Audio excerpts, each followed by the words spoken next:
So, what is internet marketing and why should you care? Well, internet marketing simply entails promoting your business on the web. Any marketing activity that is carried out online is considered internet marketing, and that includes search engine optimization, otherwise known as SEO, content marketing, social media marketing, PPC advertising, influencer marketing, press releases, email marketing, and more. These various pillars of internet marketing can each help you to bring more visitors to a website or a blog, and that in turn gives you the opportunity to promote your business and hopefully drive conversions, in other words, turning visitors into customers. What makes internet marketing so effective is that it doesn't have to cost a huge amount to be successful. Now, you can spend an awful lot on SEO and content marketing and thereby try to get your site to the top of Google. But sometimes it just takes one smartly placed link to drive huge amounts of traffic to your site. And if you're willing to put in consistent time and effort, then anyone can build a massive, loyal audience, then thereby become a big influencer in their niche. Thus, internet marketing is the great equalizer. Marketing no longer requires a huge budget. It's now something that you can do just as well as the largest corporations, as long as you're smart with it. Internet marketing has other advantages too. It allows you to actually engage with your audience, for instance. Using social media or running contests means that you're able to interact with the very customers you're trying to obtain and get feedback from them. Then there's the simple fact that the web is capable of reaching such a huge audience, including people from all around the world. If you're selling something with international shipping, then this is by far the best way to reach a global audience. For all these reasons, internet marketing is for everyone. No matter what type of business you're running, you should be able to benefit from internet marketing and find that it can help you to increase your brand visibility, grow your audience, and to make bigger profits. Now, some businesses are only able to exist thanks to internet marketing. These are the entirely online businesses, such as people who sell ebooks. Now, ebooks are digital products with no overheads. By marketing them correctly, it's possible to make huge amount of sales which will be almost entirely profit. Ebooks can be something of a hard sell, but the fact that you can reach such a massive audience and engage with them directly means you can get enough turnover to earn big profits. These businesses only exist thanks to internet marketing. Other businesses also rely heavily on internet marketing. If you sell a service online, such as web design or copywriting, then using internet marketing will allow you to ensure that the maximum number of potential clients see your website and consider hiring your services. Knowing how to reach that audience online is the difference between long dry spells, where you aren't bringing in any cash, and a steady flow of orders and income. Of course, the same is also true for an e-commerce business, which exists to turn website visitors into paying customers in a similar way. Amazon actually spends over $1 million a day on Google AdWords alone, which shows you just how much the company values its internet marketing. But it's not just online businesses that can benefit from internet marketing. Big brands like Coca-Cola, Red Bull, Marvel, Ford, Best Buy, they all spend huge amounts on internet marketing because they know that it is now more effective than spending that same money on print media or television. And the same goes for small businesses like hairdressers, restaurants and high street stores, and sole traders like plumbers, builders and lawyers. As we will see, anyone can benefit from internet marketing, and it is the single most efficient way to increase footfall for your company. The only thing holding most people back, of course, is the simple fact that they don't know how to go about internet marketing. They don't understand how SEO works, they're not sure how to reach influencers, and they find social media awkward. If you find yourself in that situation, then don't worry. This video series is going to teach you everything you need to know in order to develop any kind of internet marketing campaign with confidence. Best of all, we'll help you to learn to create smart internet marketing campaigns, the kinds that get maximum results with the least amount of cash and time. We just said that Amazon spends $1 million a day on AdWords, and that might make you wonder how on earth you're supposed to compete. The answer? Well, you're not. Our aim is not to take on huge corporations head to head, but rather to find the path of least resistance, to identify those corners of the web where lots of potential customers are waiting and no one is currently marketing to them. You're going to learn how to do that and much more over the course of this series. Specifically, you'll learn how to choose a niche and find your audience, how to create a stunning website in no time at all, how to drive conversions so that visitors equal customers, how to climb the ranks of Google using smart SEO, how to provide value through a blog and become a thought leader in your industry, how to build and run a mailing list, how to create a thriving and popular social media channel, how to write stunning articles and killer sales scripts, how to use press releases, video sales letters, sales pages, and other tools, how to work with other internet marketers, how to create your online business, and a whole lot more. So let's get down to it. And we'll do that in the next video. As we saw in the last video, internet marketing is for everyone and can apply to many different types of businesses. For the purposes of these videos, though, we're going to broadly categorize viewers into two groups: those with an existing business they want to promote, and those wanting to set up an online business or make money directly through internet marketing. And for now, we're going to concentrate on the second group. If you already have a business, this is still worth watching, but if you're in a rush to get to the good stuff, fast forward to the section on website creation. If your plan is to build an entirely online business and to make money either directly from a blog or perhaps by selling digital products, then the first thing you need to do is to choose a niche, or niche as some people pronounce it. The term niche in this context essentially refers to a subject matter, an industry, and an audience. In other words, a niche can be health or it can be knitting. This is what your blog is going to be about. It's what the products you sell should be about, and it will determine precisely who your business is marketed at. Choosing your niche is one of the most important steps in creating a successful online business.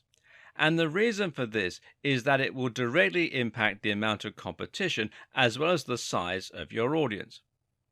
So if your subject is health, then you're going to be going up against millions of other websites, and this is going to make your life very difficult indeed. When you write a blog post on how to get abs, it's going to be incredibly difficult to get that to the top of Google, seeing as there are so many other blog posts on getting abs. Likewise, if you post in a fitness forum and mention your ebook, it's not going to stand out or be interesting because there are so many others. Conversely, though, you also need to avoid choosing a niche that is too narrow. If the niche you chose is earwigs as pets, then it will only be a matter of time before you've marketed to the majority of that audience and there's no one left to buy from you. Another important consideration when choosing a niche is what you can offer the audience and how much they are likely to spend. When creating a product, it's always useful to think in terms of the value proposition. Now, this basically refers to what your product is offering to the buyer and what gives it its value, which should be much greater than the face value. When you sell an ebook on getting fit, for example, the value proposition comes from the fact that your buyer will hopefully be much fitter after reading your book and applying the knowledge that they learn. So you're not really selling a book at all, but rather a sexy toned body. You're selling confidence, you're selling energy first thing in the morning, and you're selling physical attractiveness to the opposite sex. And people are willing to pay for a lot of things, meaning that you can afford to charge more for your ebook. On the other hand, if you have a book on cats, then you can only charge people for learning a bit more about their pets, which isn't something people are willing to pay as much for. It's also important to have a very clear target audience in mind. Draw up a buyer persona and think about the exact kind of person who will be interested in your product. Do they have enough disposable income? And do you know where you can reach them in order to market your product? If all that sounds a bit confusing, then the best way to pick a niche is often to find a very big and popular niche with a strong value proposition. And we're talking things like fitness, finance, business, dating, and so on. And then to narrow down to find a specific section within that niche. So, for example, you might have fitness for the over 50s, fitness for nerds, and as a sidebar, nerdfitness.com is a highly popular website. You could have fitness for X condition, whatever you want to put in, fitness for martial artists, online businesses for students, making money online for stay-at-home mums. The list just goes on. And try and think of something that is as original as possible, while at the same time making sure that there's a big audience there and that you can solve a specific need. At the same time, though, try and choose a niche that you genuinely have an interest in and some knowledge about. And this will help you to write better blog posts, and it will ensure that you don't get bored of your business over time. And this is actually one of the most important tips. So don't be motivated by money alone, or you're likely to find your business lacks staying power. Finally, think about any connections you might already have and any contacts. If you happen to know the editor of Gardening magazine, then creating a business in the gardening niche just makes sense. Likewise, if you're a prominent member of a big forum dealing with health, then this is a very logical niche to choose, as you'll be able to post about your blog there and hopefully get a big reaction. In short, try to have an entire business plan ready before you even begin writing. Know your strategy, know your end game, and let your niche dictate all that. The next thing you need to do is to create a stunning website. Now, this is highly important, as your website is what's going to create the first impressions for your visitors and give them the confidence to buy from you. Now, this makes all the difference. Think about your own experience, whether you're looking online for a place to eat, for a specific product to buy, or a blog to read. If the website is well designed, then the chances are that you'll feel comfortable there. If the font is large and crisp, then it will be pleasant for people to read. If the logo is well designed and high definition, then it will create trust for your brand. If the navigation is simple and fluid, then visitors will be able to find their way around the site. And if the Buy Now button looks official and secure, then people will be much more comfortable entering their payment details. How many times have you loaded up a website to get some information or to order food, only to be immediately put off by the dated design and leave? Now, don't let this be the experience that your visitors have of your website. Make sure that it looks clean and professional, and don't accept anything that is less impressive than the very top players in your niche. If you want to be taken seriously, then that is what it takes. So, how do you go about creating such a website? Well, the good news is that these days it's very easy with WordPress. WordPress is, of course, a content management system and site building tool. You install it on your server, and this is usually available through the tools provided by your hosting provider, or you can download the files from here at wordpress.org. Be sure to come to wordpress.org, not wordpress.com. Wordpress.com is where they host the site for you. And then you'll be able to log into a backend and choose a theme and layout while adding posts and features easily. And WordPress is by far the most popular tool today for building websites, and it powers many of the biggest brands on the net. For example, some of the BBC websites run on WordPress, as do the blogs that Forbes magazine hosts, and Wired also is run by WordPress. And it's free and it has a huge number of different features. It has support from a massive online community and nearly endless customizability. In other words, there really is no reason not to use WordPress. It's a tried and tested commodity and it makes things quicker and faster for you while still resulting in a highly professional looking end product.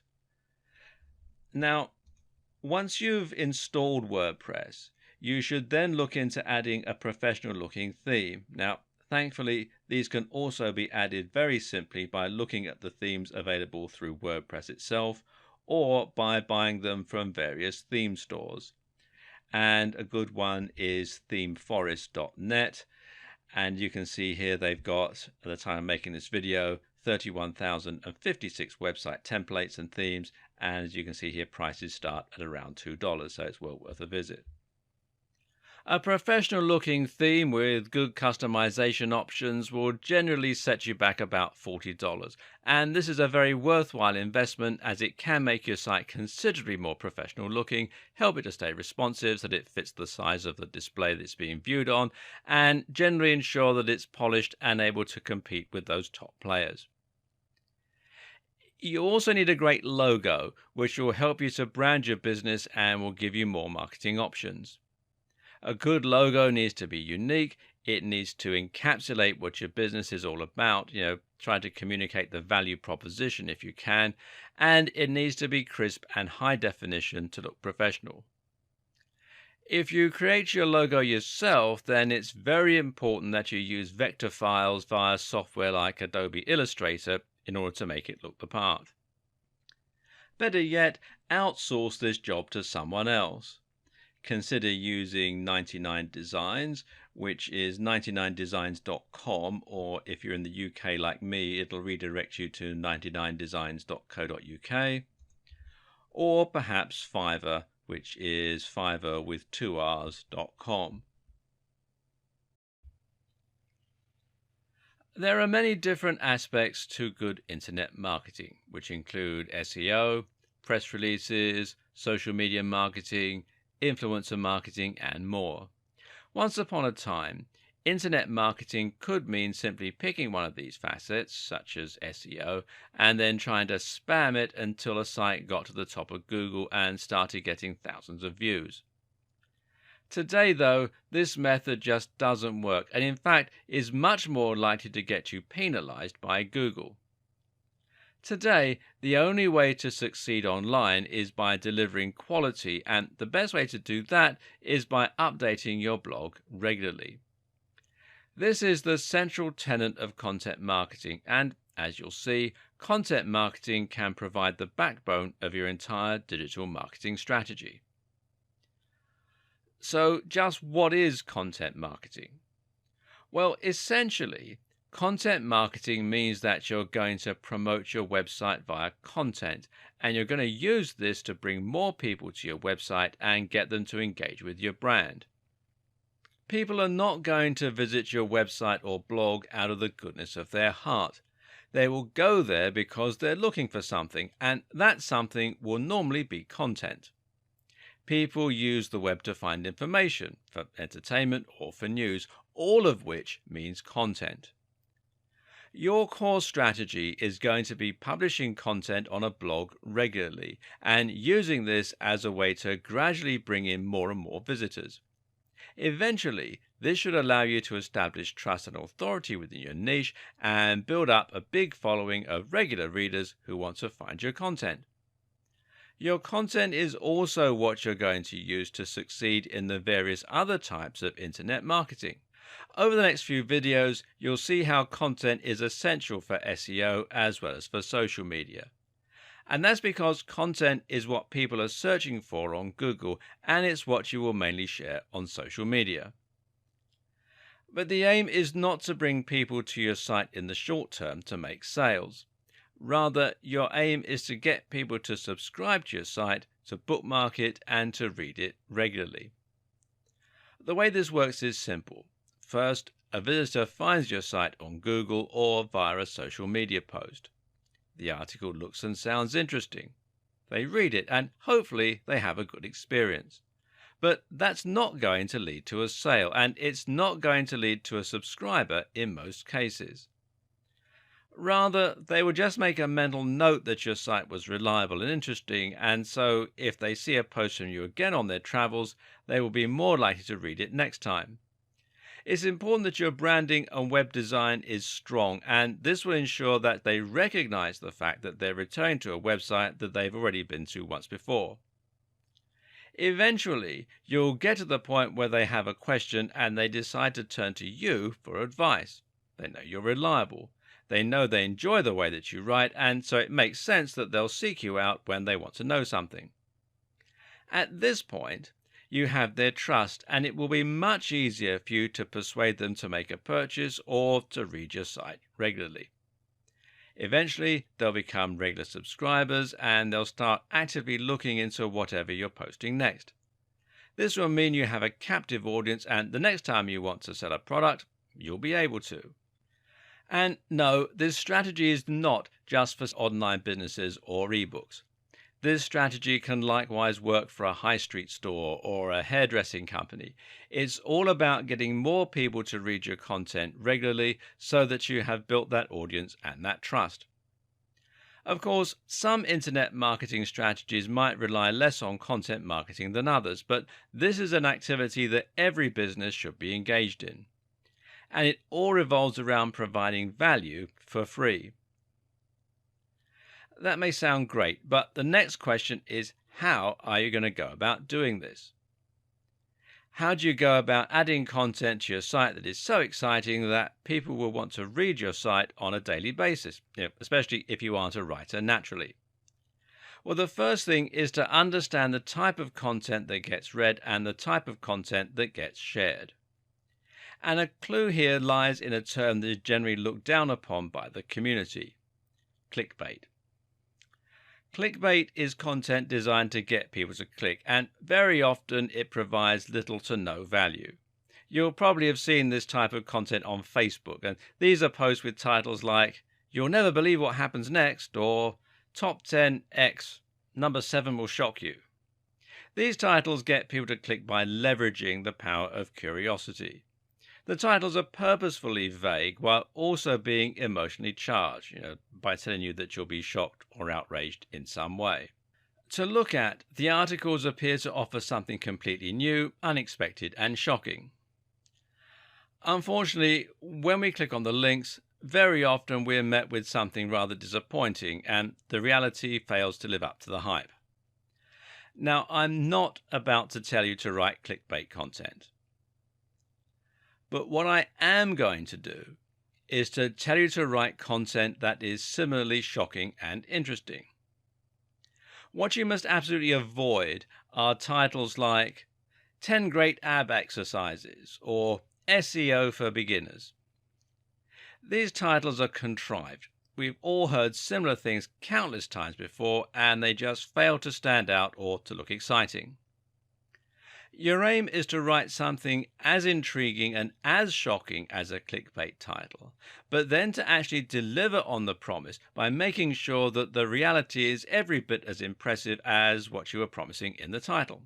So instead of 10 great ab exercises, how about what happens if you do 100 sit-ups every night? Or anatomy of your abs, the ab muscles you didn't know you had and how to train them. Instead of SEO for beginners, how about the psychological impact of making $$ online, or how I make $200 a day from a site I built last year? These titles are inherently more interesting because they're different, because they have a human element, and because they promise real value. If you use those kinds of titles, you'll get clicks, especially if you post them to the right forums. And if you deliver great value within your content, people will eventually start seeking you out for more unique and exciting stories. Oh, and stories is a very key word here. People love stories. Giving any post a narrative structure, in other words, structuring like a story, and talking about real people who've been affected by your advice is one of the best ways to ensure that people will want to read your content. Some other tips? Space out your content well and avoid large chunks of text. Use lots of highly descriptive headings that will inform your readers as to what each chapter is about. Use a nice big font. Decorate your content with attractive images. Write in a manner that is concise, entertaining, and easy to read. And provide lots of links to other resources within your content. From there, it's simply a matter of posting consistently, and I mean at least once a week, ideally more, and keeping the quality high. The length of each post doesn't matter as much, but occasionally posting long-form posts, that I mean 800 words plus, will stand you in good stead with Google and help you to provide even more content to your visitors. But what if you don't know how to write? What if English isn't your first language? In that case, you need to consider hiring a writer. There are lots of writers online, and they charge anywhere from $1 per 100 words to $10 per 100 words. You don't need to spend that much, but it's highly recommended that you avoid the very cheapest writers. Anything under $1.50 is risky, and that you pay for better quality content.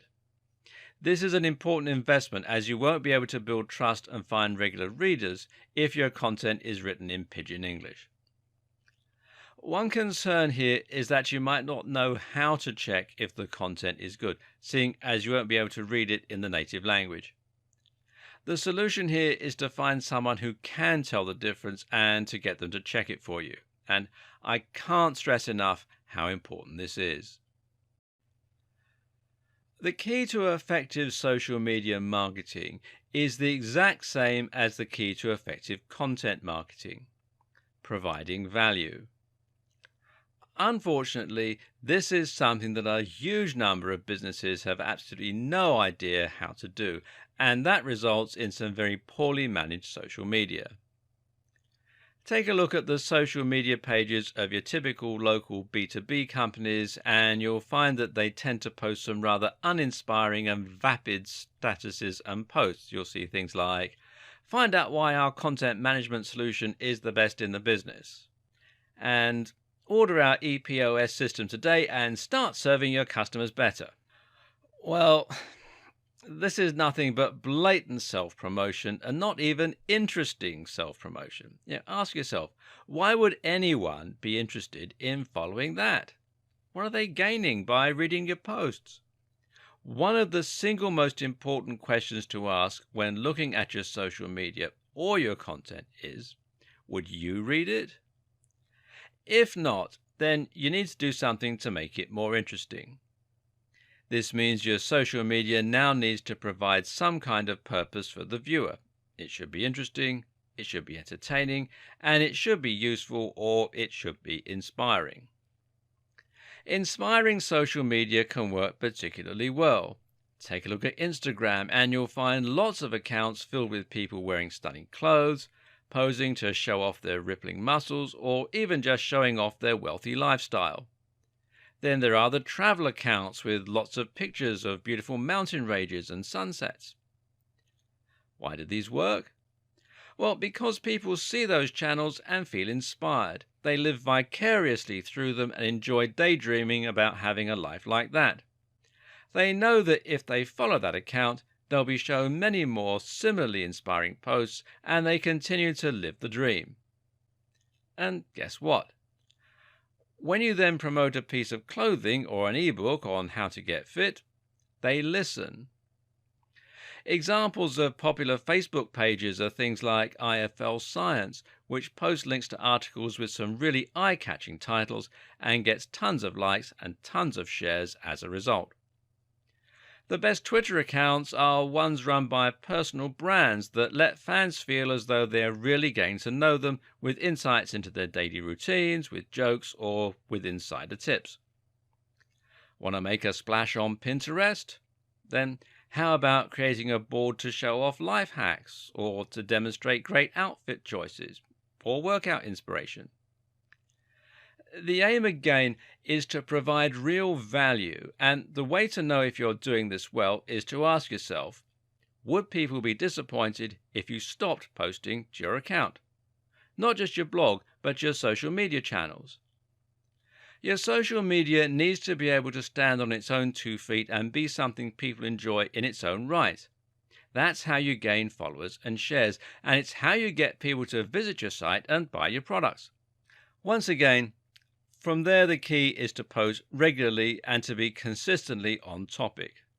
Don't create a blog on fitness, but continuously post on social media about your love of gardening, or people will get tired and leave.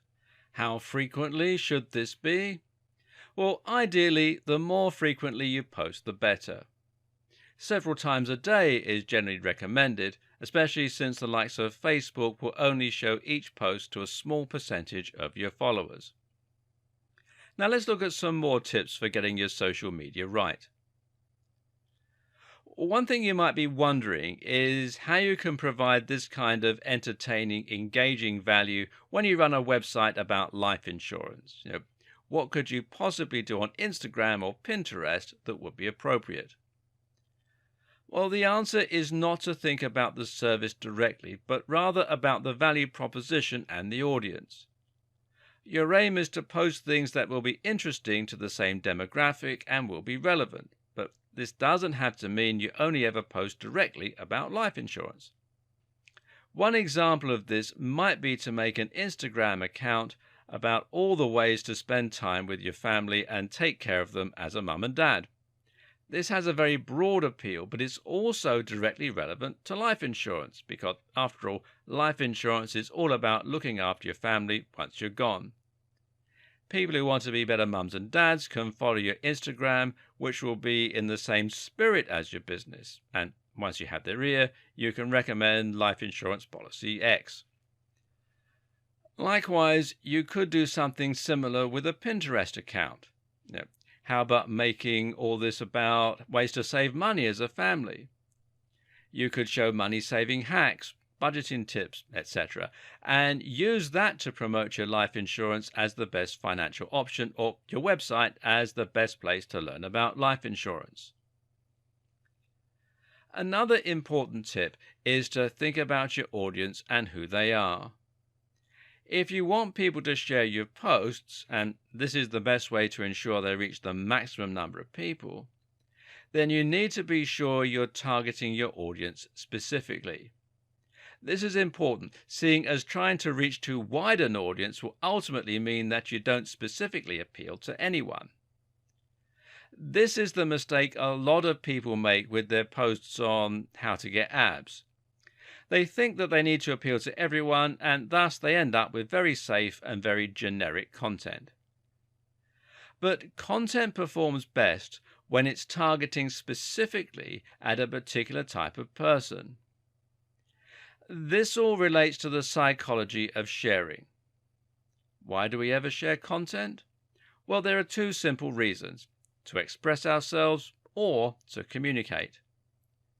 We communicate by sharing things that we think will appeal to someone we know. If you see a post on how working from home turns your brain to mush, then you're going to share that with your friend Bill, who works from home, as a cheeky joke, as a way to help them work from home better, or perhaps just a way to show that you're thinking of them. If you work from home yourself, then you might post it to express how you feel about working from home and to help others understand you better.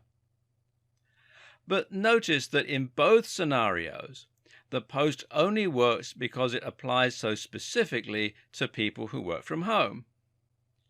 While being very specific might appear to exclude potential customers, it makes it much easier for you to market to a particular type of person who is likely to buy from you. And to make this work, you need to spend some time profiling what that person is like. How old are they? What gender are they? What are their hobbies? What websites do they spend time on? You'll see why this is even more important shortly. Once you've decided how you're going to provide value through sharing your blog posts or by posting images, you'll then need to make sure you have a strong brand that will have some good visibility and tie your social media channels neatly to your website. It's important that when someone sees a post from you, they know it's from the same website that they saw the other day. So make sure you have a good logo and use that as your profile picture or your cover image on each account. Likewise, use the same name wherever possible. Another tip is to integrate your social media and your website as closely as possible. It'll take a while to build up momentum on your social media, but one thing that you can do to help that along is to add social media buttons to your website so that people can check out your Facebook page directly from your website. Ideally, you'll gain new followers each time someone goes to your website. That way, they'll be more likely to see your future posts and share them, bringing in yet more visitors who can subsequently become followers. Also important is simply to ask people to follow you on social media. This is particularly effective in videos, so if you have a YouTube channel, then don't be shy to simply ask the people watching to follow you on Twitter and give them some good reasons to do so. Similarly, at the end of a blog post, why not just ask your readers to share the post with their friends using the handy sharing buttons that you provide? It's also a good idea to integrate your various different posts to save time and to ensure that you fill each channel with as much content as possible. For example, you can make it so that you post all your tweets on your Facebook page, or that each new YouTube video is automatically shared on Twitter. Don't forget that social media is still primarily a communication tool. One of the best ways to ensure people are engaged with you is to actually talk with them and to do something as simple as just following people or liking their pictures. If you've ever used Instagram, then you'll be familiar with how pleasing it is that someone has started following you, especially if they look like a professional brand. Likewise, it's great when they comment and say, "Nice pic."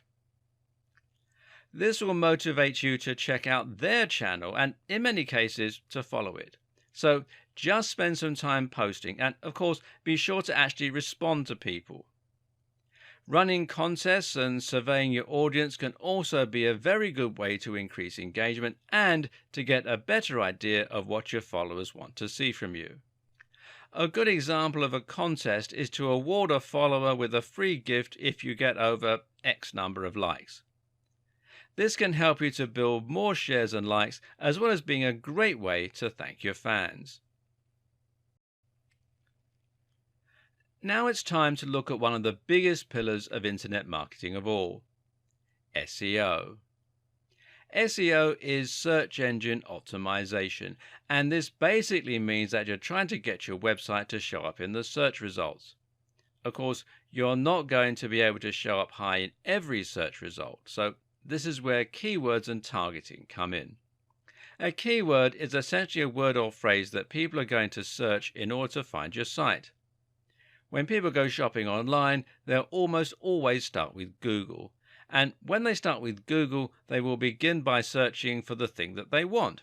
Very often, this will mean that they search for something like "buy hats online." If you can target that precise phrase so that your page is the top result, you will not only be able to reach the right demographic, but you'll be able to target them at the precise moment they're actually planning on buying something. The same thing happens when someone looks for information. They might search for how to lose weight after Christmas, or they might search for fitness articles. Again, you can bring more people to your site and that way hopefully create more loyal followers simply by making sure your pages come up as top results for those terms. So SEO has the huge advantage of being highly targeted and allowing you to reach anyone rather than just people who are your followers or who are part of the same network as your followers. The only problem is that SEO is also arguably more complicated than the other forms of marketing we've looked at so far. It's never guaranteed. That is to say, you can spend years doing SEO or pay the very biggest SEO service in the world and still not see any improvements. Let's take a look at why that is and how to give yourself the best chance of success. In order to get to the top of Google, The aim is to try and understand how Google works, how Google decides which sites are worthwhile, and how you can manipulate those factors in order to move your site to the top. Google works using spiders or robots. These are small programs that search the web by following from one link to the next. Each time they find a new website, they add it to a giant index and will assess the subject matter and the quality of the site by looking at who is linking to the page, how the page is laid out, and what the subject of the content appears to be. If we knew precisely how Google's algorithm worked, then we could get to the top of the search results with guaranteed certainty. As we don't know this though, all we can do is make educated guesses and hope that these get us to the top of Google. When Google first became the dominant search engine, the algorithm was fairly straightforward and was generally quite well understood by marketers. Back then we knew that Google found sites by following links on sites already in the index. Google thought of a link as testimony. The more people link into your site, the better your site must be. Google attempted to match search terms with the content on your pages. If you repeated the same phrase often enough, you stood a better chance of ranking for that term. Back then, it was easy enough to manipulate Google into doing your bidding. All you had to do was to create a website with lots and lots of content, repeat the same keywords over and over again, and get lots of other sites to link to you.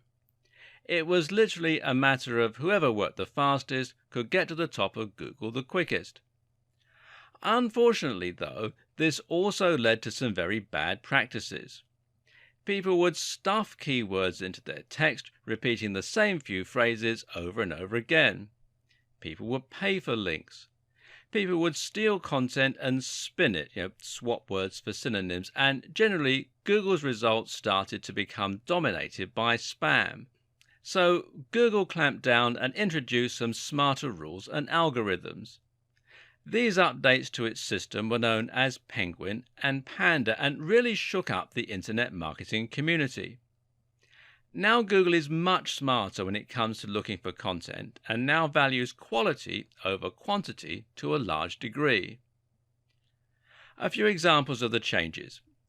First off, Google will now penalize websites for keyword stuffing. A density of 1 to 2% is generally recommended. Google now prefers long-form content and will reward it. Google will penalize sites that associate with spam sites. Low-quality links are worthless. Links from established authorities mean much more. A single link from Harvard is worth 1 million links from spam sites. Google now understands synonyms and related terms and will look for you to have written around a subject. Google penalizes links that are from sites that aren't related to yours. Google clamps down hard on paid links. Google clamps down hard on stolen or reworked content. Google can now monitor how long people spend on a website or page. If your visitors are only staying for a second before leaving, Google will take this to mean that your site doesn't offer any real value and you will be penalized. This sudden change resulted in a lot of sites being removed from Google altogether, which badly hurt many businesses. As you can imagine, this caused quite a lot of outcry. But what's important to remember is that website owners are not the customers Google is catering to. Google is catering to users who want to use Google in order to find high-quality content. Thus, Google's main and only objective is to ensure that the content it shares is relevant and interesting to the people searching for it. So, what's the best way to handle good SEO? Simple. Make sure you are providing great, relevant content. When you do this, you are aligning yourself with Google's goals. Therefore, every change Google makes will ultimately help more people to find your site. Meanwhile, the sites that try to spam Google or trick it will only be damaged each time that Google has an update. So, with all that said, how do you go about carrying out SEO for your site in this day and age? We'll cover that in part 2. With what we covered in the last video, you may be wondering whether it really is possible to get your site ranked now. How do you go about carrying out SEO for your site in this day and age? Well, let's take a look at some modern SEO practices. The first thing to do is to fill your site with as much relevant content as possible. Notice how SEO and content marketing naturally go hand in hand already? Again, this content should be long form, at least occasionally, and should contain links to other sites. Again, the same things that make your content high quality for your readers are the things that Google wants to see. Do some keyword research to find what people are searching for and what you should try to target to get the ideal traffic to your site. You can find the volume of people searching for specific terms by using Google's keyword planner. Come here to adwords.google.com/keyword planner and then sign in using your Google ID. It's all very straightforward. Try to make sure that the terms you search for aren't too competitive, however. Otherwise, you can end up going against too many other sites and giving yourself an impossible task. As mentioned earlier, Google just doesn't like you to keep repeating the same key phrase over and over. Instead, the objective is to lace it into the content a few times as naturally as possible, while also including synonyms and related terminology. This should happen naturally and it should never distract the reader.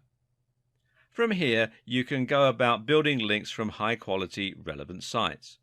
These are certain sites that Google already trusts, and you can spot these by looking at which ones are already at the top of Google and which ones are featured in Google News. Google also likes big recognized brands, and it likes .edu and .org domains. While it might be hard to get links from those sites, you can think of this a bit like degrees of separation. In other words, if you can't get a link from Harvard University, look for a site that does have a link from Harvard and see if you can't get a link from them. One of the best strategies you can use to build links is something called guest posting. Here, you're essentially going to contact big blogs and offer to write content for them for free. This content needs to be relevant and high quality, so they will be tempted to go ahead and publish it. Rather than charging for your writing, what you then do is make it part of the deal that you will get a link back to your website within the body of the text. One way to avoid going head-to-head with the biggest players in your niche is to focus on local SEO. Local SEO is simply SEO that places local keywords front and center. So if you live in Santa Monica and you run a hairdresser, then you would try to rank for Santa Monica hairdresser, and you will build links from other local companies. It's much easier to become number one for a specific search term like this. Even if you're running an international business, it can be a good idea to start local and then branch out once you've built a local momentum. Lastly, a few things that can help to keep you in Google's good books. Avoid anything that looks spammy or manipulative. Try to avoid patterns and encourage your visitors to share your links online. That's what Google really likes to see, sites with lots of links on the strength of their quality. One way to do this is to write link bait. This is content that is so useful, so interesting, or so shocking that other people want to link to it and include it in their debates or share it with friends. When creating your links, avoid trying to use only your keywords in the anchor text. Sometimes the best anchor is just click here or this article. Again, it looks more organic and natural and means Google won't think that you're paying for your links. Now, don't try and trick Google. Just create high quality content for your readers while keeping Google's algorithms in the back of your mind. One of the great things about SEO is that once you've climbed to the top, it doesn't have to cost you all that much to stay there. The problem is it can take an awfully long time to get to that point. PPC, meanwhile, offers you the precise opposite strengths and weaknesses. PPC stands for pay-per-click and is the main form of advertising online. Pay-per-click essentially means that as an advertiser, you only get charged each time somebody actually clicks on one of your adverts. So, in other words, it doesn't cost you anything to have your advert published on a website. If no one ever clicks on it, you'll never pay a cent.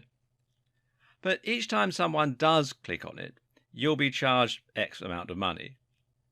This has a lot of handy advantages, as do many of the other features of PPC. So let's dive in and take a closer look.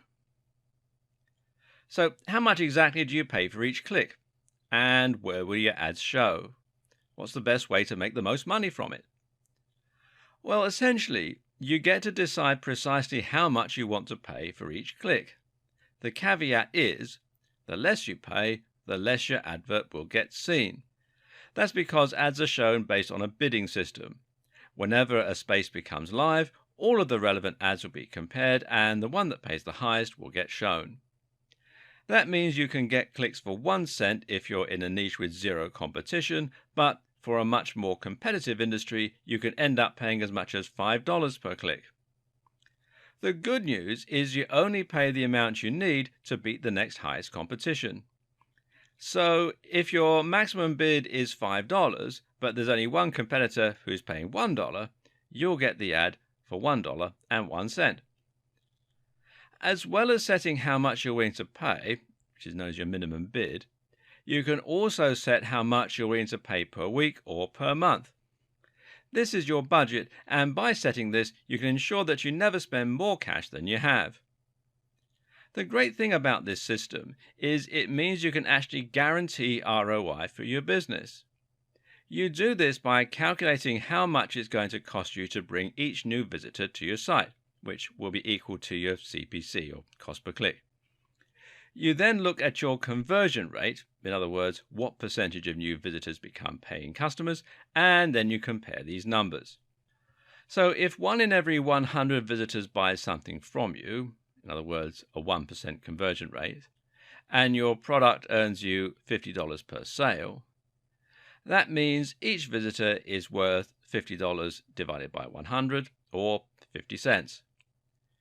As long as you're paying less than that per click, you should earn profit from the campaign. This also means you'll need a daily budget of a certain amount in order to see daily returns. There is another great benefit to PPC advertising too. It allows you to target specific types of visitors very precisely. Targeting means ensuring only people you really want to see your ads will see them, and that can prevent you from wasting money advertising to people who won't be interested in buying from you. If you're selling skateboards to skaters, you should find your conversion rate goes up significantly versus trying to sell pens to skaters. So, how does all this work? Well, there are 2 main PPC programs out there at the moment. These are Facebook ads and Google AdWords. There are some others, but they aren't so big. Google AdWords show ads on search terms, and in that way it works just like SEO. Your aim here is to make sure that you're paying for your ads to show up on search terms with enough viewers and that are targeted to your precise audience. You can do this using local search terms again, or you can do it by using search terms that specifically relate to your niche. And you can see the ads are here at the top where it says ad. Quite often they'll also have them down here on the right hand side in a search result as well. Now, Facebook ads, on the other hand, gives you even more targeting options. With Facebook ads, your adverts will show on users' Facebook pages on the right or in their home feeds. You can then ensure that people only see the ads if they are the right age and sex, or if they have the right hobbies and interests, or have the right income, and if they're in the right location. Google has the advantage of showing ads to people who are currently searching for services and products, whereas Facebook ads can be interruptive. You can even use Google AdWords as a way to test whether certain keywords are worth pursuing with your SEO. But by closely targeting only people who are likely to be interested in your product, Facebook ads allow you to avoid wasting money on clicks from people who would never have bought from you in the first place. If you're selling a digital product, there is another very effective way to gain a lot more sales, and that is to get other marketers to promote it for you. And learning about affiliate marketing is important if you want to stand a lot of the conversation you'll find in marketing forums and elsewhere. Essentially, an affiliate is someone who promotes an online product in exchange for a commission. So, if you sold an ebook for 40% commission, that would make you an affiliate. To do this, you simply use a URL that is unique to you, and then when someone clicks on that link, they will be redirected via a page that will have a cookie on their computer, and they will be identified as having been sent by you. The great thing about getting affiliates to help you promote a product is you're essentially building an army of salespeople, all of whom will be able to help you get more sales for your product. If you can sell 30 ebooks a month yourself, imagine how many ebooks you'll sell when you have 1,000 affiliates. The key to getting lots of affiliates is not to be greedy. Create a great product you know will sell well, and that affiliates will believe in too, and then be willing to give away a good proportion of your profits, over 50% ideally. You can then look for affiliates by listing your product on affiliate networks like JVZoo, which is jvzoo.com, ClickBank, which is clickbank.com, or CJ Affiliate by Conversant. This used to be called Commission Junction, and you can find them at cj.com. Making money as an affiliate is also a very important strategy for internet marketers. Internet marketers make money by promoting the products of other creators. This allows them to make big money without having to invest lots of time or effort into creating their own products. What's more is that by selecting an existing product rather than making one from scratch, you can remove the risk element by focusing on a product that is already selling very well. Affiliate marketing is a great way to monetize a website and to build a business with zero upfront investment. Whether you are an affiliate or a product creator, you're going to find there are a few different materials and terms which come up regularly and that you'll end up using to build your campaign. These materials and terms include sales funnel.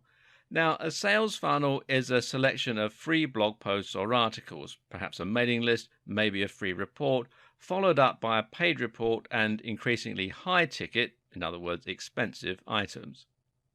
The idea is that you're gradually introducing people to your brand and then helping them to invest more and more in your message to become increasingly interested in spending more with you.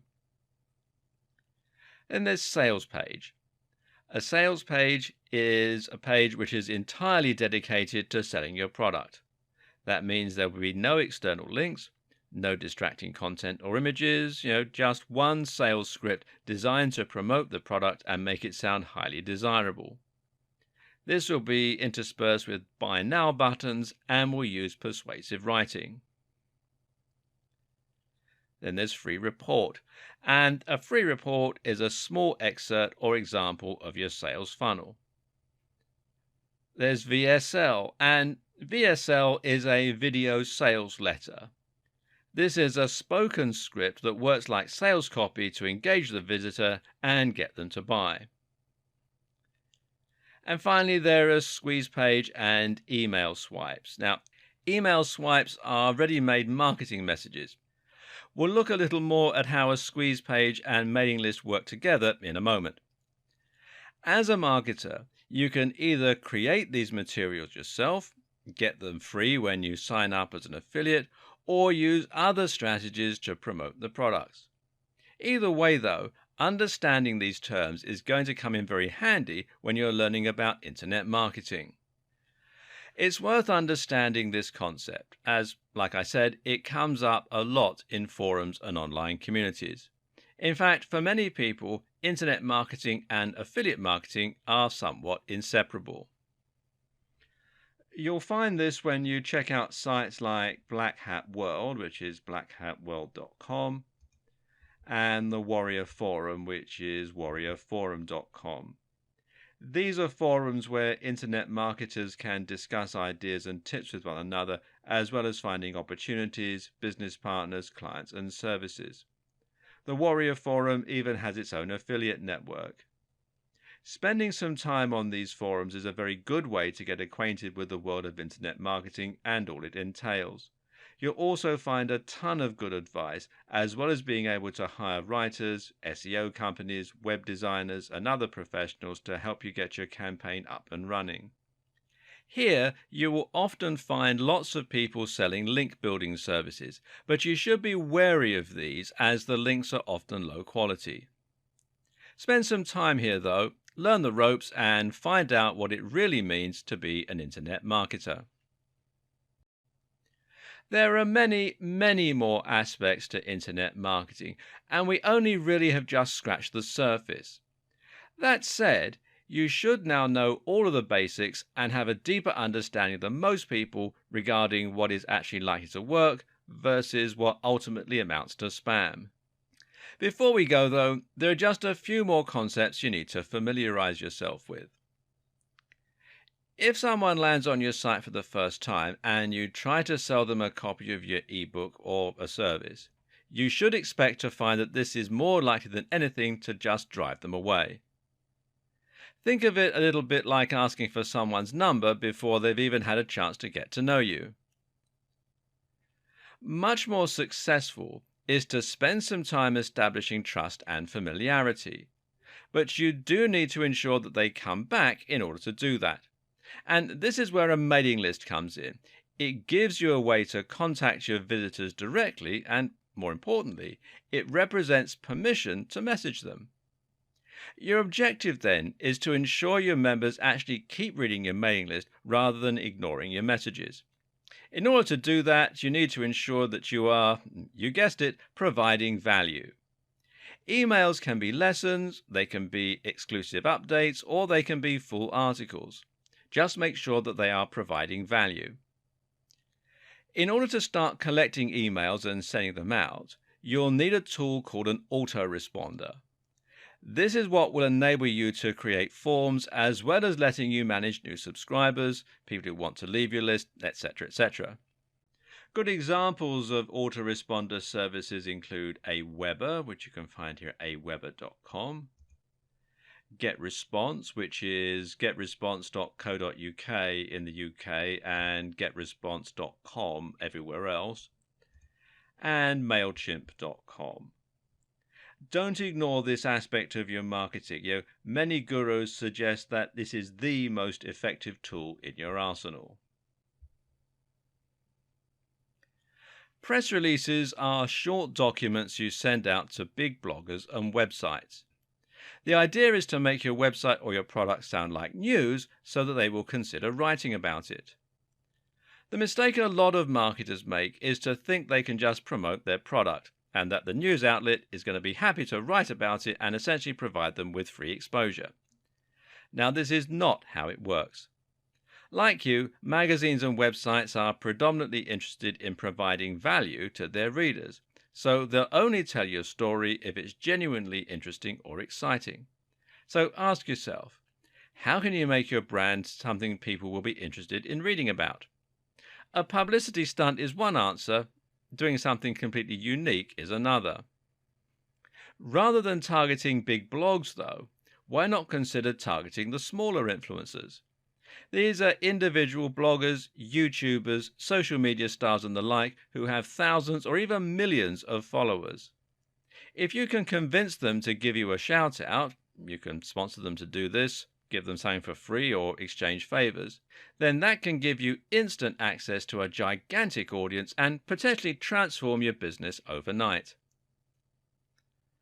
Finally, no matter what strategies you're using in your internet marketing campaign, it is absolutely essential that you are regularly checking your stats and analytics to ensure that you're actually making progress.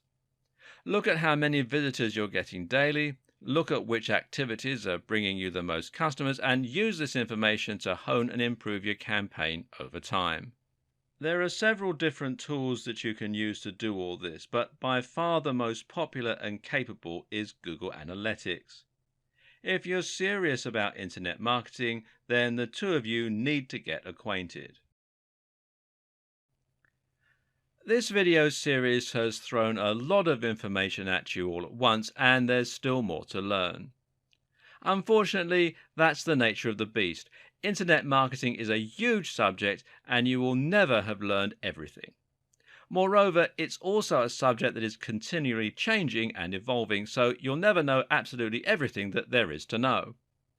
But what this series has hopefully done is to A. give you a solid foundation of knowledge to get started, and B. help you to make some smart decisions and avoid some of the biggest mistakes that new marketers make. The biggest lesson I want you to take home from all this is that you should work smart, not hard. Now, that doesn't mean that you're going to be putting out a load of dross, though. Far from it. The key to getting easy wins is to create things people actually want to see and want to share. Content Google wants its users to find, and content that will build trust and authority with your followers. This means writing about subjects you're passionate about, and it means bringing something genuinely different and unique to the table, and it means creating a stunning website with glorious images and a strong brand. Good SEO and good marketing means telling amazing stories and creating amazing content. And I wish you every success.